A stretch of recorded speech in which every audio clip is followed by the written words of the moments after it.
അസ്സലാമലൈക്കും. റസിയാസ് ഫുഡ് പാർലറിലേക്ക് എല്ലാവർക്കും സ്വാഗതം. ഞാൻ ഇന്ന് പുതിയൊരു റെസിപ്പി ആയിട്ടാണ് വന്നേക്കുന്നത്. സോയാബീൻ കൊണ്ട് എങ്ങനെ ഒരു പെരട്ടുണ്ടാക്കാം. ഇത് 200 ഗ്രാമിൻ്റെ പാക്കറ്റാണ്. ഇതിൻ്റെ പകുതി 100 ഗ്രാമാണ് ഞാൻ ഇപ്പോൾ എടുക്കാൻ പോണത്.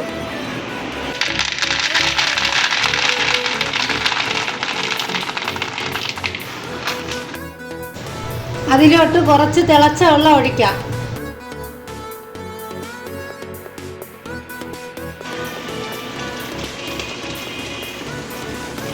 ഞാൻ വേറൊരു പാത്രത്തിലോട്ട് മാറ്റിയിട്ടുണ്ട്.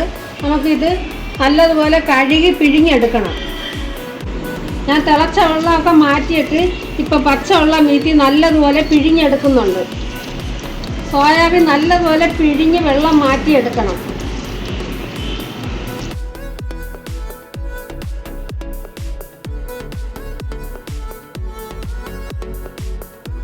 കഴുകി വൃത്തിയാക്കി പിഴിഞ്ഞെടുത്തിട്ടുണ്ട്. 12 പീസ് ചെറിയ ഉള്ളി, 4 സവാള, 2 ചെറിയ തക്കാളി, 3 പീസ് ഇഞ്ചി, 2 കുടം വെളുത്തുള്ളി തൊലിച്ച് കഴുകി വൃത്തിയാക്കി എടുക്കണം.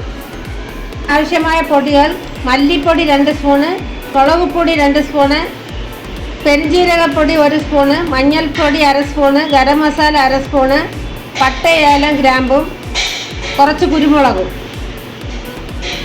എല്ലാം തൊലി കളഞ്ഞ് വൃത്തിയാക്കി എടുത്തിട്ടുണ്ട്. ഞാൻ പച്ചമുളക് അതിൽ കൂടെ വെച്ചില്ല, ഒരു 6 പച്ചമുളകും കൂടെ എടുത്തിട്ടുണ്ട്. നമുക്കിതിനി അരിഞ്ഞെടുക്കാം.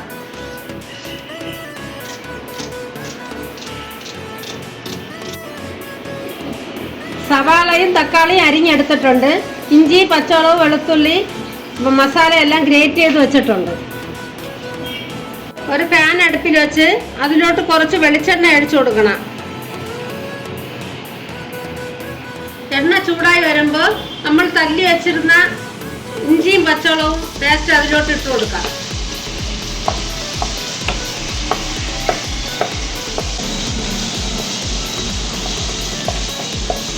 പച്ചമുളകും ചെറിയ ഉള്ളിയെല്ലാം ഗ്രേറ്റ് ചെയ്തത് അതിലോട്ട് ഇട്ട് കൊടുത്തിട്ടുണ്ട്.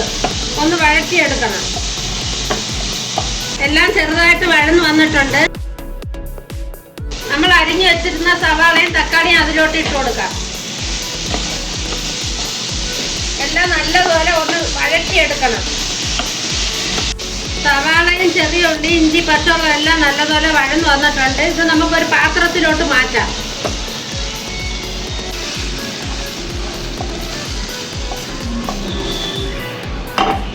ഇതൊന്ന് തണുത്തിട്ട് നമുക്ക് മിക്സിയിലിട്ട് അടിച്ചെടുക്കണം.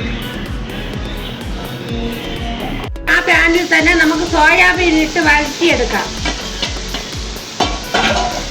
1 സ്പൂൺ എണ്ണയും കൂടെ ഒഴിച്ചു കൊടുക്കാം.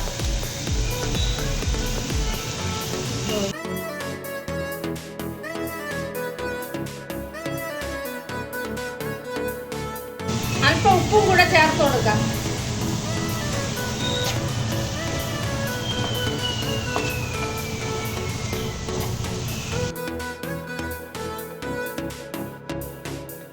ഒരു മിക്സിയുടെ ജാറിലിട്ട് ചെറുതായിട്ടൊന്ന് ഗ്രേറ്റ് ചെയ്തെടുക്കാം.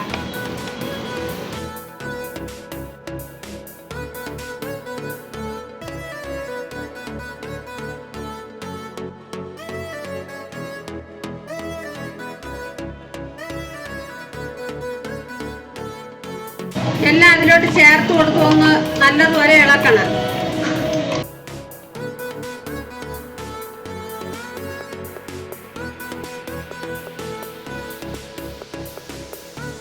നമ്മൾ എടുത്തു വെച്ച പൊടികളെല്ലാം അതിലോട്ട് ചേർത്ത് കൊടുക്കാം.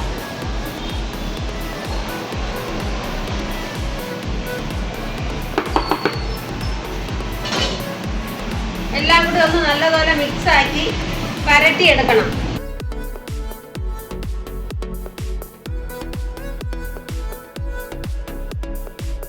കുറച്ച് ഉപ്പൂടെ ഞാൻ അതിലോട്ട് ചേർത്ത് കൊടുക്കുകയാണ്. ഒരു തുള്ളി വെള്ളം പോലും ഞാൻ ഇതിൽ ഒഴിച്ചിട്ടില്ല.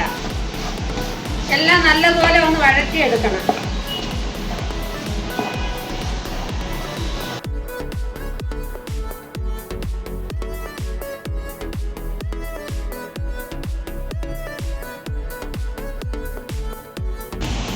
കുറച്ച് മല്ലിയിലയും കറിവേപ്പിലയും കൂടെ അതിലോട്ട് ഇട്ട് കൊടുക്കാം. നമ്മുടെ സോയാബീൻ പെരട്ട് റെഡി ആയിട്ടുണ്ട്. ഇത് നമുക്കൊരു പാത്രത്തിലോട്ട് മാറ്റാം.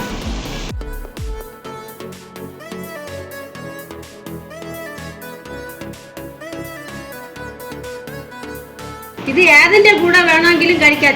ചപ്പാത്തിയുടെ കൂടെ വേണമെങ്കിലും, ചോറിൻ്റെ കൂടെ വേണമെങ്കിലും, ഏതിൻ്റെ കൂടെ. ചിക്കനേക്കാളും അടിപൊളി ടേസ്റ്റാണ്.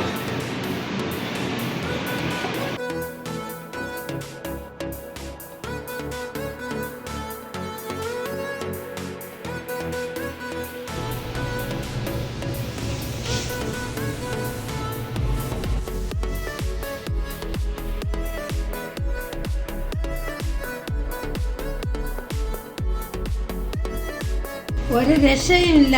ഇത് നല്ല ടേസ്റ്റാണ്. ഒന്ന് ട്രൈ ചെയ്ത് നോക്കണം. ഇഷ്ടപ്പെട്ടുവെങ്കിൽ ലൈക്ക് ചെയ്ത് സബ്സ്ക്രൈബ് ചെയ്ത് എന്നെ സപ്പോർട്ട് ചെയ്യണം.